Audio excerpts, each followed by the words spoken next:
Evils and voting. Hi, I'm Brian Pombo. Welcome back to Brian J. Pombo Live.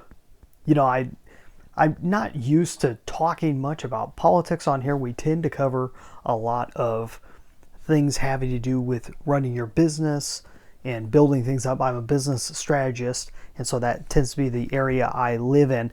But I like to talk about the things that kind of affect all of us. Right now, this is late October in 2020, and we're coming up to an election. Also during Halloween, which is why I've got this little scary guy right here with us. And I got a great message from Jack on YouTube who asked me to talk about what I thought about voting for the lesser of two evils, which is a common thing that gets brought up, especially around presidential elections. Who would think of it, right? The lesser of two evils. Do I encourage doing that? Because in one of my previous videos, I was talking about how you probably shouldn't vote if you don't have a really good idea about who to vote for. Even whether that's a particular election or whether it's all the elections, I'm not encouraging everyone to vote just to vote. I see that as being extremely destructive, okay? When you're encouraging people to vote when they don't know what they're doing.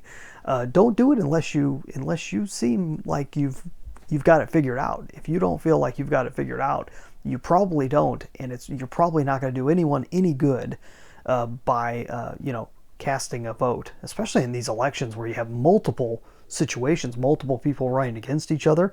I mean, you could really throw the whole thing off. But I'm not going to go over that thing again. I want to talk about the lesser of two evils, because a lot of times people will say, okay, and I think I've heard from people who are undecided when it comes to the presidential race this time around. Okay, who do I go for? Because I don't like either of them. And that's fine. There are third-party candidates. You just have to realize that, with the way the trends run, none of them are going to win. So if you're going to vote for third party, you better be pretty confident about the idea that you don't care who wins between the two main people, and that third party person, that hopefully they're going to get enough of a showing that it matters. Because that can happen. You could get a third-party candidate, especially maybe in certain states that are doing really, really well, and that you might be able to make an impression by voting through a third party. Although in most cases, it's probably not going to do a whole lot. I mean, just realistically. But so you got the choice, and oftentimes they always say you got to choose the lesser of two evils.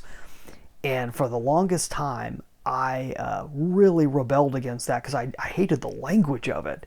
Just saying that, okay, if both are evil, why would you vote for either of them, And the older I get, the more I see that really, when it comes to politics, evil's everywhere. They've all got something wrong with them. They're human beings, and there's something wrong with them. And if there's a situation where you think that they both have a lot wrong with them, then you are choosing between the lesser of two evils. But when you vote for politics, you got to also see it as a defensive move. I mean, I rarely vote for somebody. I tend to vote against people most of the time, and I tend to vote in a very defensive way. It's not because I really like the person I'm voting for. It's because I really am hoping that the other person doesn't get elected. And you can call that the lesser of two evils if you want to word it that way. I don't think that's the best wording in general. I think what it really is taking a very defensive move when it comes to voting, because you're dealing with people in power, and people in power, even the best ones, oftentimes will do bad things, or will do things that are misguided, because power corrupts, and absolute power corrupts absolutely, and you see that over and over again. Very rarely does someone go into public office, and the larger the public office, the more public they are, the more likely it is that they're not going to come out better off than when they went in. It's just most of the time I've found that to be the case. So don't look at it as bright and shiny, or that you have to be all rah for one side or the other, because I don't think you have to. I think it really comes down to, okay, who's going to do the least amount of damage? And I think that's a pretty healthy way of looking at anything. And I always recommend that people be as skeptical as possible, especially when it comes to politicians. Hey, hopefully that makes sense.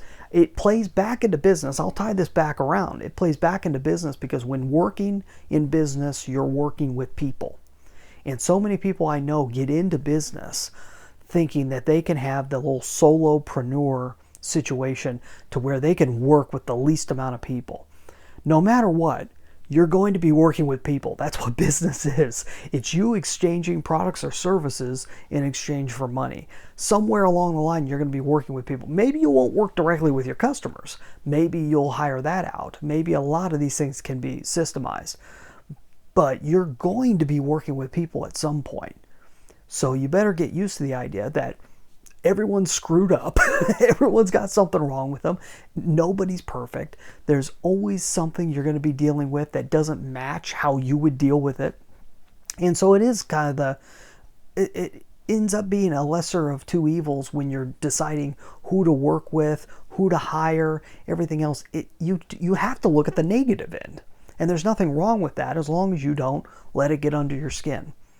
Just watch the negative parts in people. Don't take offense to them. Just watch them and take note. And just pay attention and do your best. In the end, most of life is a bet anyways. It's really just a big old gamble. You don't know where things are going to end up. You take your best shot and you learn from your mistakes and you keep moving on.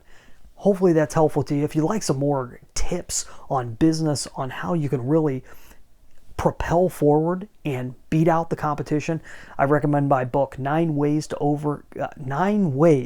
Amazon Proof Your Business. I almost said something completely different. 9 Ways to Amazon Proof Your Business.